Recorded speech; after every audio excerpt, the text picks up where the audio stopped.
Hold on. Don't move. There. I know. Don't move. I don't want to die. We're going to take care of you, okay?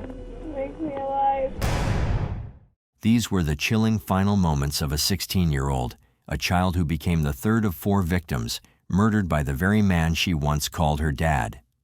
To the outside world, the Kahler family was the epitome of the American dream. Successful, beautiful, and seemingly perfect.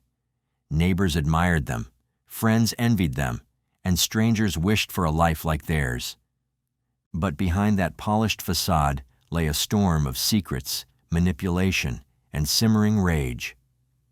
The cracks in their picture-perfect life grew too wide to hide, and when they finally broke, it wasn't just a family falling apart, it was a tragedy that no one could have imagined. James Craig Kahler, the patriarch, appeared to have it all. With a 6-figure salary and a stable career, he was the provider of a dream life. His wife, Karen, embodied the perfect housewife and supermom, managing the home and supporting their 3 kids, Emily, Lauren, and Sean. From straight-A report cards to local sports stardom, the Kahler kids seemed to thrive under their parents' guidance. They were everything a family was supposed to be, or so it seemed. Let's rewind the clock, and you'll find the story of how this perfect family was built on sacrifices, compromises, and silent struggles. For starters, Karen gave up her dreams of earning an engineering degree to marry Craig and support his ambitions. The couple tied the knot in December 1985 and moved to Colorado, where Craig had landed a promising job. At the time, Karen was still in her 2nd year of college, with several years left to complete her degree. But she couldn't bear the idea of a long-distance relationship, so Karen made a life-changing decision. She left school to focus on her marriage and Craig's career. It was a sacrifice she wholeheartedly embraced, determined to create a happy life together. Their first major milestone came on April 8, 1991, when Karen gave birth to their eldest daughter, Emily. Life seemed picture perfect. Craig's career continued to flourish, while Karen took on the role of a stay-at-home mom. However, Karen's mother, Pat, noticed how Karen was always putting Craig's needs before her own, even after just having a baby. It seemed off, like Karen wasn't living for herself anymore. In 1992, Craig's career brought another change, a lucrative job opportunity in Greenville, Texas.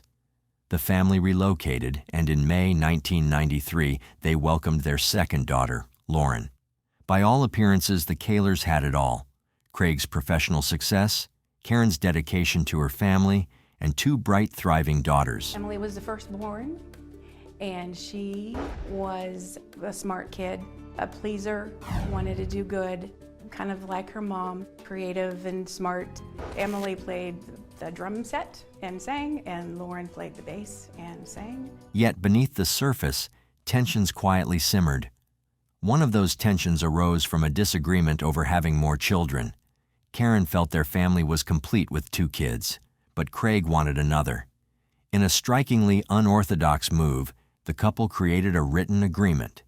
Karen consented to having 1 more child, on the condition that she could undergo a procedure to prevent any further pregnancies afterward.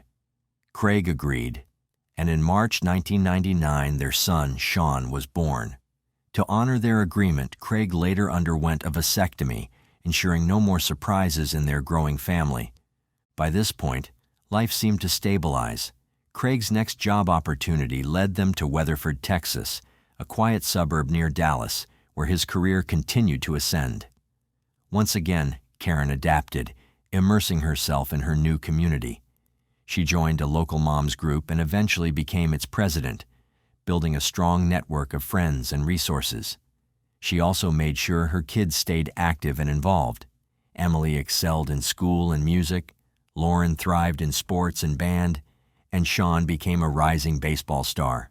From the outside, it looked like the perfect life. But Craig's obsession with perfection left little room for anything less than flawless. He held everyone to incredibly high standards, including his own family.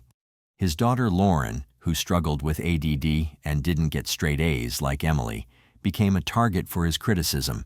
To Craig, Lauren wasn't good enough, and he didn't hesitate to ridicule her for it. And Craig's need for control didn't stop at his family. People began to see him as uptight, rude, and almost arrogant. His obsession with appearances made him difficult to work with. He had little respect for women in leadership roles, even telling others that they didn't belong in those positions. He also gained a reputation for being cheap, borrowing tools for home projects instead of buying them, tagging along to strip clubs with coworkers, and asking them to buy him dances. Despite earning a solid $180,000 a year, Craig kept a tight grip on the family's finances. Karen had a strict weekly allowance, and every time she went shopping, she had to save the receipts. Craig would scrutinize each one when he got home, blowing up in anger if he thought something was unnecessary or too expensive. But it wasn't just about money. Craig's control extended to every aspect of their life, even their sex life. Every night at 8:30 p.m., Karen had to be in bed for their routine. If she took a phone call after 8 p.m., she would whisper to her friends, apologizing and saying she had to go because Craig required her to be in the bedroom at a specific time. If she didn't do what he wanted, bedtime at 9, she would, quote, pay for it. It became such a routine that their kids even knew not to disturb them after 8:30. Even when Karen was sick, she had to comply with Craig's demands. Refusing him was dangerous. His anger would often turn violent, and Karen knew it was easier to just give in. Now, things haven't always been this way. When they first got together, Karen's life wasn't controlled so strictly, but as time went on, Craig's demands grew more extreme. He even suggested bringing a third person, specifically a woman, into their relationship, just to watch Karen and her together. Karen wasn't comfortable with this at all, but she found it difficult to say no. Desperate for some space and something of her own, Karen secretly joined a gym. She'd always enjoyed working out, and it was a way to regain some control over her life. Craig, ever controlling, refused to pay for the membership, so Karen worked odd jobs, like baking cakes, to fund it herself. By January 2006, she had saved enough to join Powerhouse Gym, and she quickly became a regular. Eventually, she even took on a part-time job as a personal trainer. Surprisingly, Craig didn't mind her working at the gym, but he set one condition. She had to be home by the time the kids returned from school. And just like always, Karen excelled at whatever she did. She quickly made friends at the gym and soon developed a habit of complaining about Craig at work. She'd talk about how angry he always was, how nothing she did ever seemed good enough, and how they were constantly fighting. Their fights were so intense that sometimes one of the kids would have to intervene just to break it up. On a bad day, things would get physical, and Karen would end up with bruises to prove it. Everyone at the gym knew about her unhappiness and how she wanted out of the relationship, but Craig's control over her was suffocating. She was nearing her breaking point, and things only seemed to get worse when she met a personal trainer named Sunny. Sunny was calm and understanding, and she helped Karen open up about the darkest parts of her relationship, things she couldn't share with anyone else. Over time, Sunny and Karen became more than friends. The two grew romantically and sexually intimate. There's some speculation about how this happened.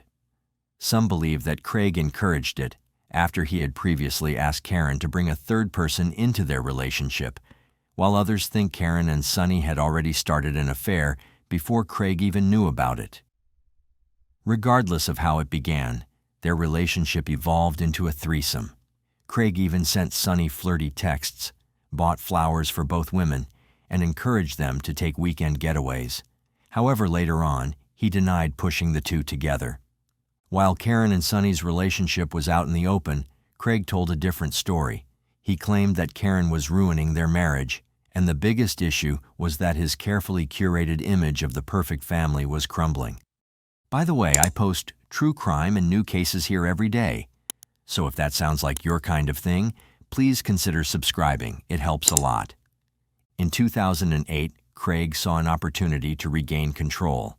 He was offered a job in Columbia, Missouri, that paid more than his current position, and it would separate Karen from Sunny. He accepted the job offer immediately. Karen, however, was devastated. She didn't want to leave Sonny but also had roots in Weatherford. Her kids were involved in school activities, the girls were in a band, Sean was playing baseball, and Karen had deep ties to local volunteer groups. Still, as always, Craig's wishes prevailed. He moved to Columbia a few months before Karen, leaving her to wrap things up at home. During this time, Karen and Sonny decided to stay together long distance, though Craig had no idea. He thought it was just a temporary fling, and once he separated them, Karen would return to the obedient wife he expected her to be. When Karen eventually moved to Columbia with the kids, Craig believed everything was back to normal. He even allowed her to enroll in the University of Missouri for a health science degree and continue working as a fitness instructor. However, after her time with Sonny, Karen had experienced a taste of freedom. She wasn't satisfied with just being allowed to go to school or work.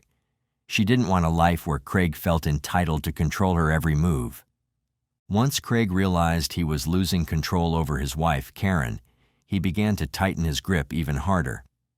He started obsessively monitoring her every move, who she talked to, what was in her emails, where she went, and it quickly spiraled into a complete invasion of her privacy. This toxic obsession reached its breaking point in December 2008 during an old friend's New Year's Eve party in Weatherford. Neither Craig nor Karen expected Sonny to be at the party, but when they walked in, there she was, the last person Craig ever wanted to see. To make matters worse, Karen was openly flirty with Sonny. They were laughing, hugging, drinking from the same glass with 2 straws, and even getting cozy in front of everyone. At this point, Craig was furious. His jealousy and rage took over, especially because the relationship between Karen and Sonny was now completely public. In Craig's mind, it was a complete slap in the face, and the disrespect was unbearable. The anger exploded at the party, with Craig screaming at Karen and Karen screaming back. It wasn't just a private argument. It was a spectacle. Their fight became so intense that Craig, humiliated and furious, declared to the entire party that Karen was having an affair. In retaliation, Karen kissed Sonny right in front of everyone. The host, understandably uncomfortable, asked them to leave, but the drama didn't end there.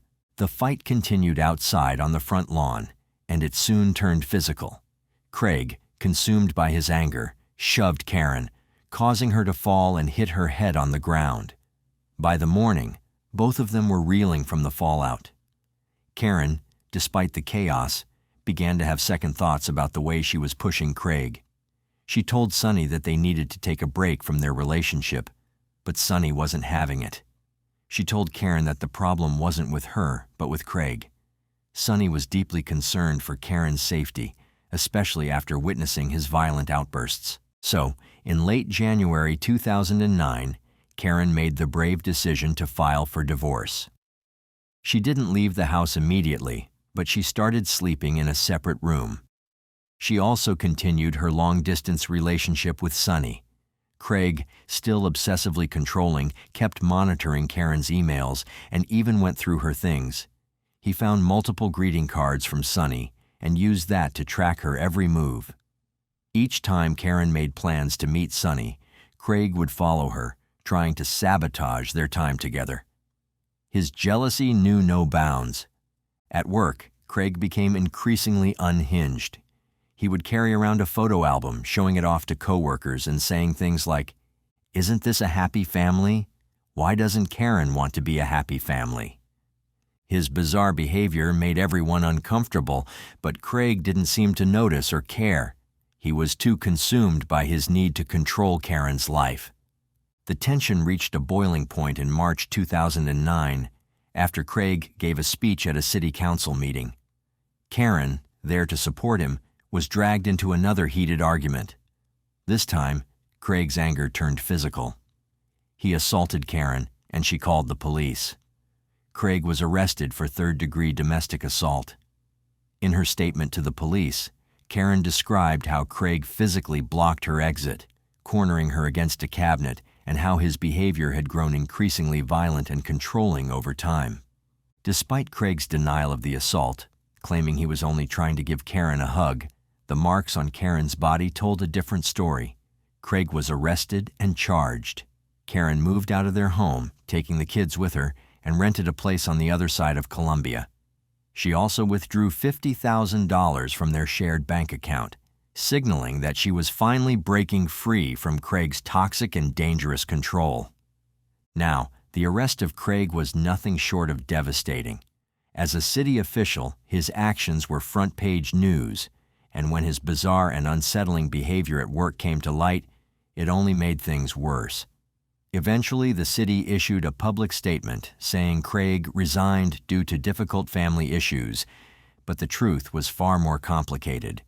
The fact that he had been fired, not by choice, was a blow to his already fragile ego. He couldn't handle the fact that his once perfect reputation was now in tatters. No job, no family, and no control over anything. Craig packed up and left his house, heading back to his parents' farm in Kansas. He hoped that hard work on the farm would help clear his mind, but the distance didn't make things better. If anything, it fueled his obsession with Karen, his ex-wife. Craig couldn't understand why Karen had left him. In his mind, he had been the perfect husband. He had provided everything, and yet she walked away. He refused to accept that his controlling behavior could have pushed her to the brink. At this point, he still stalked her, reading her texts, emails, and even her cards. He couldn't let go, and he blamed Sonny for everything. When Sonny sent Craig a text telling him Karen didn't love him the way he thought, Craig became enraged. He started calling Karen and Sonny names, using homophobic slurs, even though he had been okay with Karen's relationship with Sonny, as long as he could watch and be involved in some twisted way. But what really pushed him over the edge was his daughters turning away from him. They were tired of his controlling ways and wanted to make their own choices. Emily, his oldest daughter, was the first to break away. She picked a college he didn't approve of, showing she wasn't going to live by his rules anymore. To Craig, this felt like a slap in the face. He blamed Karen even more, saying she had brainwashed the girls into going against him. Things only got even worse when one of his daughters posted on Facebook, admitting she was bisexual. Instead of supporting her, Craig saw this as another reason to lash out. He was convinced their mom had influenced this too. Interestingly, he started building a massive case against Karen, collecting over 3,500 pages of so-called evidence for his divorce attorney. This included screenshots of Karen and Sonny's private messages and notes about every time Karen visited Sonny. He even claimed that the two women had sex in front of the kids, but he never showed any proof of this. Craig's behavior became even more bizarre and disturbing. He told his friends about wanting to kill Sonny, but no one took him seriously. It's a common theme in these cases. People ignore the red flags until it's too late. It's also important to note that despite his rage toward Karen and Sonny, Craig was also sleeping with multiple women. His behavior was all over the place, but when it came to his son, Sean, things seemed a bit different. According to Craig, Sean was the one person who hadn't completely turned his back on him. Craig made an effort to spend time with his son, taking him hunting and fishing, trying to stay involved in his life. While he may have been a terrible husband to Karen and a distant, controlling father to his daughters by all accounts, he was still trying to be a decent dad to Sean. It was as if Sean was the last shred of hope for Craig, the one connection that hadn't been completely destroyed. Fast forward to Thanksgiving 2009. While Sean was with Craig, Karen was still trying to keep her family close. She wanted all of her children and her girlfriend Sonny to visit her grandmother Dorothy during the holiday. So, the day after Thanksgiving, Karen went to pick up Sean from Craig's house and take him to Dorothy's. Dorothy, who was 89 years old, lived in a quiet farmhouse in Burlingame, Kansas, a tiny town with less than 1,000 residents. But on Saturday, November 29, 2009, a deputy was wrapping up some paperwork when a call came in about a suspicious vehicle in Burlingame. It was just after 6 p.m. when a neighbor reported that a small truck had been speeding through the area. They watched as the driver pulled up, got out of the truck, and started walking down the road. A few moments later, the man came back carrying a large object they couldn't identify. Fearing that it may have been a robbery, the neighbors grabbed a flashlight and went outside to confront him.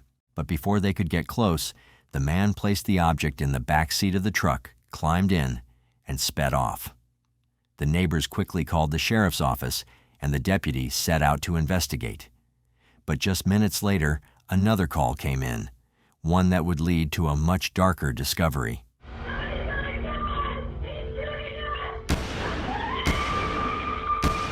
The deputies immediately knew this was serious, but nothing could have prepared them for what they would find when they arrived. As they entered Dorothy's home, the first person they found was Dorothy herself. She was bleeding heavily on the kitchen floor, having been shot several times. She was still alive, but barely. They rushed to the next room, where Karen was found in the dining area. She had been shot twice and was already dead. In the lounge, they discovered 18-year-old Emily, lying behind the couch. She, too, had been shot twice. The second shot likely paralyzed her instantly, and she had died. Then the deputy heard a faint voice calling for help from upstairs. It was Lauren. 16-year-old Lauren was still alive, but her injuries were severe. Like Dorothy, she had been shot multiple times and was barely holding on. As she was taken away, Lauren whispered the name Craig. When asked who that was, she weakly replied, "My dad." Hold on. Don't move. I'm here. I know. Don't move. I don't want to die. I'm going to take care of you, okay? Make me alive. And it didn't take long before Lauren, too, succumbed to her injuries and died. Dorothy, who had been fighting for her life with everything she had, followed soon after. That left us with the only surviving member of the family, Sean, an unwilling witness to this senseless bloodshed.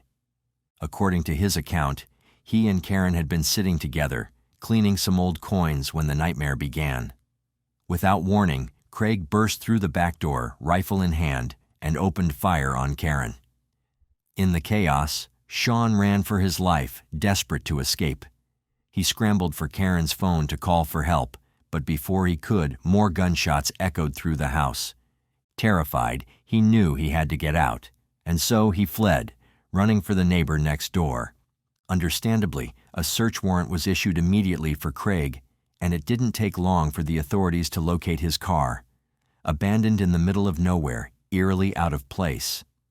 Inside, the officers found a chilling scene: a stash of more ammunition, unopened bottles of anxiety medication, and a backpack packed with the essentials such as soap, toilet paper, and canned food, as if he had been preparing for something.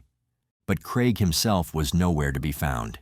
Hours later, though, he was spotted wandering aimlessly down a deserted road, disheveled and looking lost. When he saw the officers approach, he didn't try to run. Instead, he muttered, "I'm the guy you're looking for," and was arrested without a struggle. Craig's defense team argued that his mental health issues, including depression and multiple personality disorders, pushed him to the brink. They claimed he had snapped, unable to control his actions. However, the prosecution painted a much darker picture, one of a man whose actions were chillingly premeditated. To back up their claims, they presented a crucial piece of evidence. Craig's expert psychiatrist testified that while he did suffer from depression, he still had the clear ability to plan the murders. The fact that he spared Sean's life was a key detail, demonstrating that his actions were calculated, not impulsive. 2 years after the murders, the final trial began. Sean, now 12, showed extraordinary bravery as he took the stand to recount the horrifying events. With striking clarity, he described the moment he witnessed his father shoot his mother and the chaos that followed. His testimony left no doubt. Craig's actions weren't a spur-of-the-moment lapse in judgment, but the culmination of months of simmering rage and calculated intent. Sonny also took the stand, shedding light on the abusive relationship between Karen and Craig. She recounted her attempts to protect Karen from Craig's volatile behavior, revealing that he initially appeared unfazed when she and Karen began their relationship. However, his demeanor shifted drastically, becoming hostile only after Karen decided to leave him. However, Sunny also admitted that her testimony was based on memory and what she had heard from Karen without physical evidence to back it up. After just 2 hours of deliberation, the jury reached a unanimous verdict. Craig was guilty of capital murder. His plea of insanity was rejected, leaving him to face the harshest punishments, either the death penalty or life without parole. Kahler showed no emotion today as he heard his fate. The execution sentence comes as retribution for the shooting deaths of 4 family members. Court at this time sentences the defendant for the crime of capital murder to death. James Craig Kahler opted not to speak on his own behalf and even asked if he could leave the room to avoid hearing the victim impact statements. Chief Judge Philip Fromm ordered him to stay. I loved Grandma White, Karen, Emily, and Lauren very much, and will miss them until the end of my days. For many in the courtroom, justice had been served, but for Sean, the outcome was far from a relief. Sean, now 12 years old, had already endured unimaginable loss. He stood in court, his voice steady yet filled with emotion, and said, "I do not want my dad to receive the death penalty because it would be hard on my grandparents. I do not want my whole family gone." These words, spoken by a child who had witnessed so much pain, left many stunned. Despite Craig's horrific actions, Sean still saw him as a father, a man who, in his eyes, had been kind and loving to him. Craig, on the other hand, showed no regret for the lives he had taken. After his sentencing, he began writing letters to various people, including the lead prosecutor. These weren't apologies. Instead, Craig claimed he felt relieved by what he had done, insisting that he had freed Sean from what he called a toxic environment. Craig's legal team quickly filed an appeal to the Kansas Supreme Court. They argued that the jury had been biased and claimed that his mental health issues hadn't been properly considered during the trial. But the court disagreed. One judge stated that Kansas law doesn't exonerate someone just because they're mentally ill, and another pointed out that Craig's mental health had been considered during sentencing. It just didn't excuse what he had done. In the end, Craig's appeal was denied. His options for further legal action grew slim, leaving him to face the consequences of his choices. As of now, he remains on death row, a stark reminder of the heinous crimes he committed. Justice may have been served, but it's hard to say if that truly balances the scale for the lives lost. We can only hope he spends his remaining days haunted by his actions, paying for the devastation he caused.